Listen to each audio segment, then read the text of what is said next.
sympathization. Workshop can spark excitement, a first line of code, a first project, a first glimpse of possibility, but too often that spark fades when the event ends. What if workshops were not just a beginning, but part of a longer journey? That's the challenge Barbara Asiamah has taken on. As a digital skills trainer and Python educator in Ghana, she's helped women and young people step into tech, and she knows the difference between a one-day event and lasting growth. In this session, she will share how to move beyond workshops into real learning pathways with community, projects, and support that keep learners engaged. Please welcome Barbara with workshops are a start, not a path. Hello, everyone. My name is Barbara, and I'm here to talk about workshops with all of you. I'm so happy to be here at PyLadies 2025, and I am very excited to go through all this with all of you. So, my name is Barbara once again, and I'm the co founder of Beck Academy, which I will talk more about that as we move on. So, I want to talk about workshops. So for workshops, it's something that we all love. We like the energy, we like the excitement that comes with it, we like the freebies. But after all that, what happens next? Sometimes we all come for workshops and we never really do any aftermath. There's no aftermath of it. We don't go ahead to learn more after the workshop. So what we really need to understand is that workshops actually open a door. It can, but they won't walk you through it. That's not how workshops work. They just allow you to open the door. They allow you to develop the interest, but it doesn't walk you through the path that you're supposed to walk through. The problem that we noticed, or the problem that I faced, was that I saw that people were attending workshops, yes, especially me. I was attending workshops. I made sure that I take some notes. I made sure that I take pictures. That was very, very important for me. You take pictures, you smile for the photos, and then I never really get to practice again. So I realized that skills fade because learning is not an event. It's actually a process.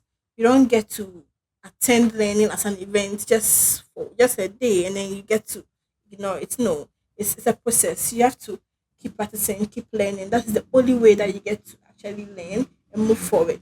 And what workshop does is it just creates the interest. It doesn't make you master it. As when you go for Django events, they always remind us that when you start your Django journey, you are not there for that 2 days event. You're not there to become an expert in web development, but you are there to just develop the interest of that. But let me ask you this question: how many of us have actually attended a Python workshop, or any of the beginners but attended a Python workshop and then still gone home to Google print function 2 weeks later or even some days later? I know I do that because I never usually get to remember these things when I start, right?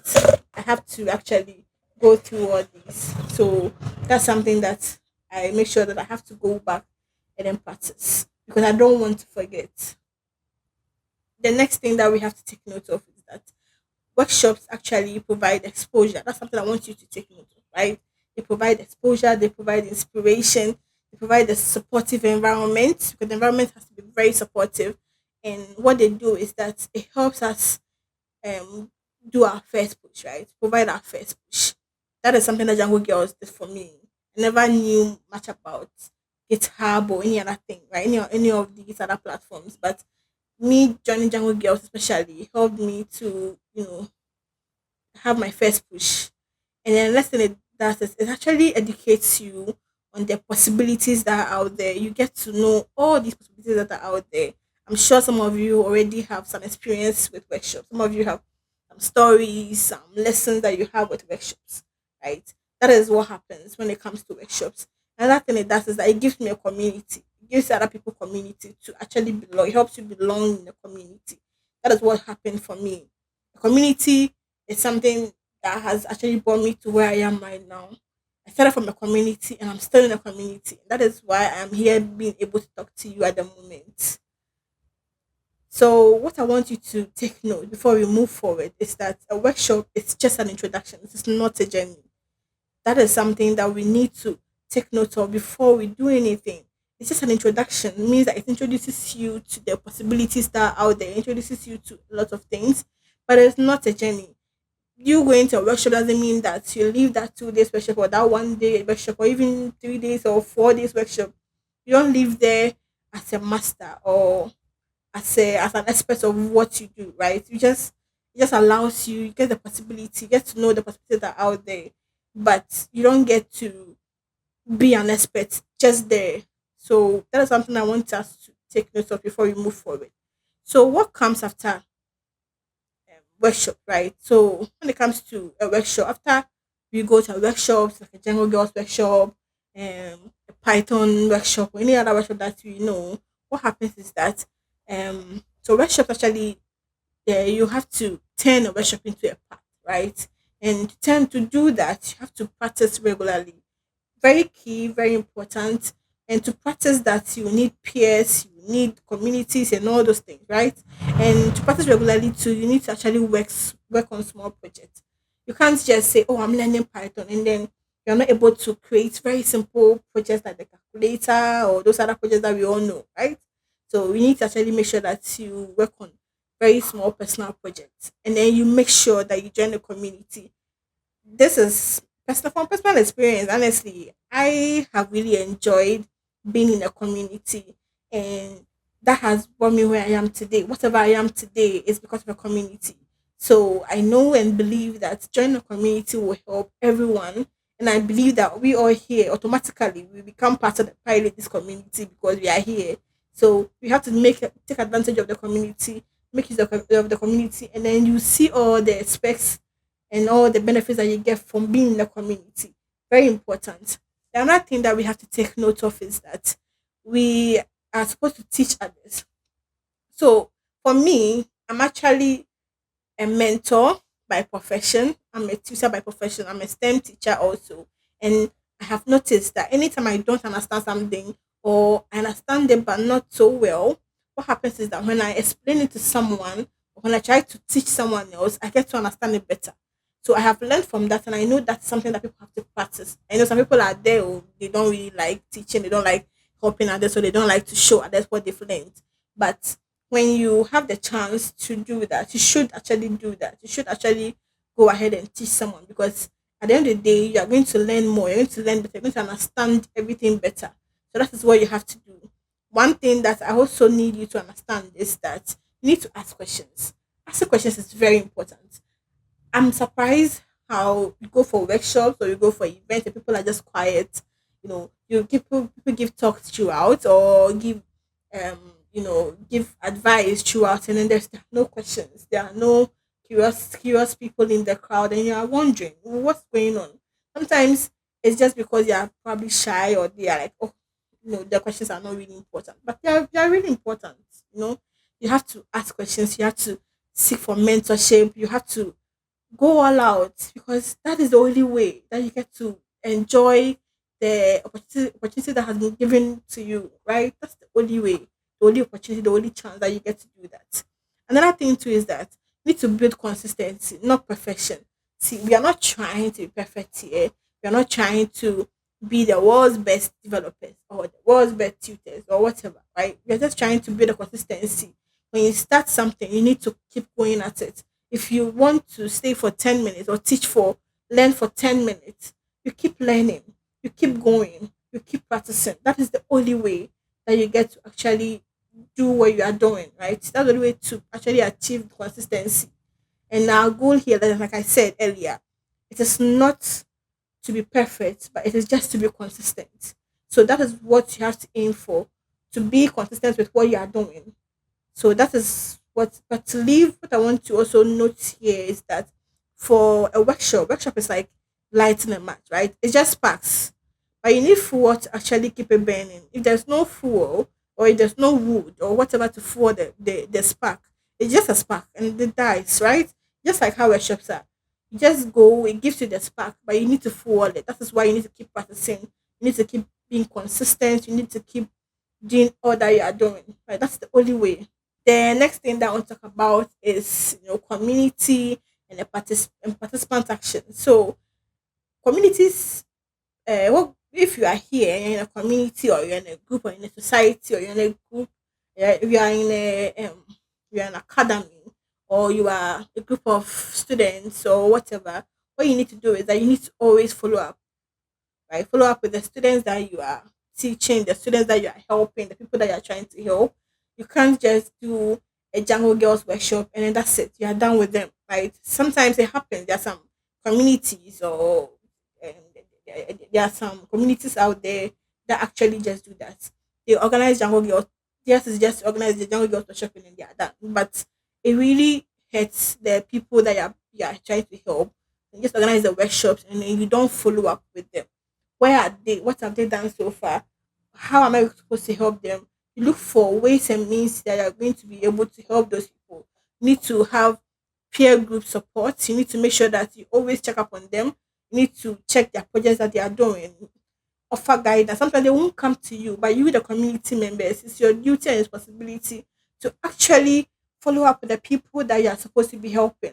You don't just sit down and wait for them to come to you. Sometimes they are shy. Sometimes they need the help, so you approach them. So communities out here, please, I need you to actually take the first step. You reach out, you help them because they need that help, right? They need to be able to know that they are being loved and being supported by the community that they belong to. You need to create a very good safe space for questions. People that are not safe for with asking questions because they feel they're going to feel intimidated, they're going to be laughed at. To let them know that it's okay to ask any question that you want to ask. It's okay to do that. No one's going to stop you. No one's going to put you down. Let them know that it's okay to do all those things. So that is very important. The next thing too is for the participants. If you are someone who is trying to learn or someone who is trying to understand or understand some certain topics or join a community or anything like that, what you have to do is please and please start very small. It baffles me when I see people trying to, because they are so enthusiastic and they have the energy. All of a sudden, they want to create like a whole website for a company, or they want to create. I get it. You can create an application for a company, but your very first try shouldn't be that. Your very first try, you can start small. You can do the mini projects that we all do, right? And then you build that from there. It's easier when you do it like that. You get to learn, you get to understand what you are doing, you get to learn more and then know more. So please start very small and you practice consistency. You know that if you learn, you can't continue learning 6 hours a day. Then don't start it. What you can do is that you can do ten minutes a day, 20 minutes a day. You can do the 6 hours, but the next day you need to practice. You don't just leave it like that, right? So that's very important. And you also ask for help. I don't know if that is very clear enough, but you realize that I've mentioned this several times. You have to ask for help. You ask for help early. Sometimes you don't wait because you are scared or worried that someone will undermine you or someone will make you feel like you don't know what you are doing. You don't want to ask questions, so you wait till it's way too late to ask the question. No, at the beginning of what you are doing, you ask questions, right? And you try to avoid comparison. One thing that I've noticed is that we are all on the same, like we are all on different levels. We are never on the same levels. I am on a different level. I'm moving. You're also on a different level. You're also moving. Don't compare yourself to any other person because your journey is different from the other person's journey. The way you understand concepts is different from the way the other person understands their concepts.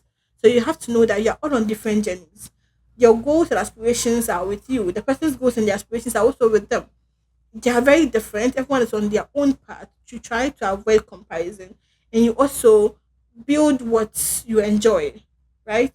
You are supposed to make sure that whatever that you are building, whatever you're actually doing, you're enjoying it. And you have to celebrate the little progress. See, that is one thing I've noticed. Little progress, very, very little. Celebrate them, post them, share with the world. Okay? So you go to LinkedIn and then you share with the world. Please Celebrate your progress. Okay, that's very important. So I want to tell you what I did. Maybe that will give you some inspiration for you to actually go out there and then do more. So what I did was I started from workshops too, right? Just like I mentioned earlier, Django Girls Community Support. I was a student. I was actually a participant in the Django Girls, and then I started to organize mine. I was mentioned for other Django Girls events, and finally I started to organize mine. And then what I did was I practiced a lot, and then I volunteered. Volunteering was one of my biggest things. Was something I was doing in the very early stages of my tech career, volunteering, and that was helping me to network with people, connect with people, and then learn from people. So that was something that I did a lot. And the next thing I did was I ran workshops, and I mentioned that earlier. Ran workshops, I mentor, I coach, and I organize events now. And now I have an academy called Beck Academy, which I started not long ago, and it's really flourishing. We have some students coming in, we have a lot of things we are moving, and it's because of the community I have. The tutors that are teaching my classes are people that I met while I was going my journey, right? So the tutors I have currently are people I met, people that are creating my flyers and all that, are members of the community that I met. So, like I said, the community has really helped me a lot, including growing my academy. So, join the community is very, very important. So I don't know if there are any questions, but before I end the whole presentation, I'm going to leave you with one little quote. You don't have to let the workshop be the end of your learning, right? You have to let it be the beginning of your story. Anytime I'm telling you my story, I tell you that I started from Django Girls. So Django Girls is my story, the beginning of my story, but it's not the end of it. There are a lot of things I did after that. So which I'm expecting that we all take note of that, and then we make sure that we help each other to grow beyond the workshops. Thank you very much. Wow, that's mind blowing. Barbara just reminded us that both learning and teaching don't end when the workshop closes. True impact comes from building spaces where learners can continue, experiment, and belong. Her message is clear. Workshops like the spark, but it's the follow up, the projects, the mentorship, the community that keeps the fire burning. Let's thank Barbara for showing us how to turn short events into lasting journeys. Thank you all for being part of PyLadies Con 2025.